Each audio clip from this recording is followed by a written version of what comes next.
हमारे देश भारत में अनेक योद्धा हुए हैं जिनका नाम एक षड्यंत्र के तहत इतिहास से मिटा दिया गया था। जिनके बारे में हम बातें कर रहे हैं उनका नाम था महाराणा हमीर सिंह। वे मेवाड़ के प्रसिद्ध राणाओं में एक थे। 1336 ईस्वी में महाराणा हमीर सिंह ने चित्तौड़ पर पूर्ण रूप से अधिकार कर लिया था। इस तरह उनका कार्यकाल शुरू हुआ। जब मालदेव सोनग्रा को पता चलता है कि चित्तौड़ किला महाराणा हमीर सिंह ने जीत लिया है तो वह तुगलक के पास दिल्ली जाते हैं और उनसे मदद मांगते हैं। तो तुगलक चित्तौड़ पर आक्रमण के लिए तैयार हो जाता है। दोनों की सेना चित्तौड़ पर आक्रमण के लिए निकल पड़ती हैं। उधर जब चित्तौड़ के आसपास की रियासतों को पता चलता है कि चित्तौड़ पर महाराणा हमीर सिंह ने अधिकार कर लिया है तो उनमें चेतना जागृत हो जाती है और वे राणा हमीर सिंह को अपना समर्थन देने के लिए पहुंच जाते हैं। और देखते ही देखते 20,000 सैनिकों की सेना उनके साथ जीने मरने के लिए तैयार हो जाती है। राणा हमीर सिंह के इरादे भी बुलंद थे। यह जानते हुए कि मालदेव सोनग्रा और तुगलक की सेना आक्रमण के लिए निकल पड़ी हैं, उन्होंने युद्ध नीति को बदलते हुए उनकी प्रतीक्षा करने के बजाय सिंगोली नामक जगह पर अपने से 3 गुना बड़ी सेना पर हमला बोल देते हैं। मालदेव इस भयंकर लड़ाई में वहां से भाग जाता है।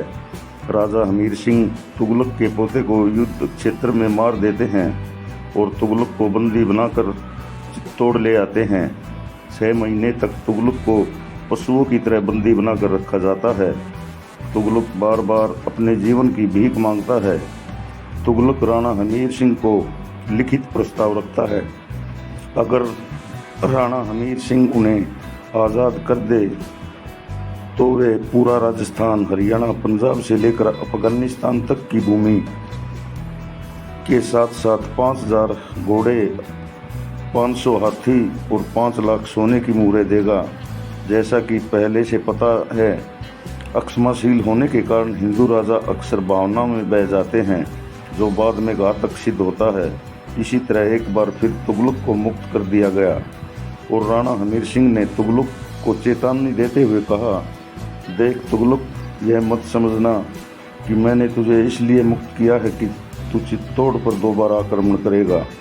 अगर तूने यह दुस्साहस किया तो मैं चित्तौड़ में बैठकर नहीं, चित्तौड़ से बाहर निकलकर तेरा सर्वनाश कर दूंगा।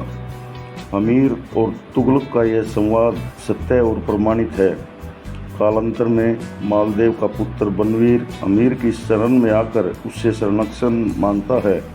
अमीर उसे 4 छोटे राज्य देते हुए कहते हैं, अब तक तूने विधर्मी के साथ कार्य किया है, लेकिन अब तू पहली बार अपने भाई के पास आया है। मैं तेरे साथ पूरा न्याय करूँगा।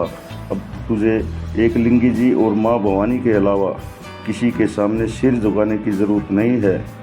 सन 1383 से 1390 के बीच राणा हमीर सिंह देह त्याग देते हैं। उस समय मेवाड़ का राजवंश और खजाना दोनों अपने चरम पर थे।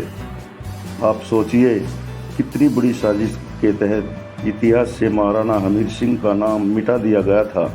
इसलिए हमें अपने आने वाली पीढ़ियों को ऐसे महान योद्धा के बारे में जानकारी देनी चाहिए। यह हमारा कर्तव्य है। जय हिंद।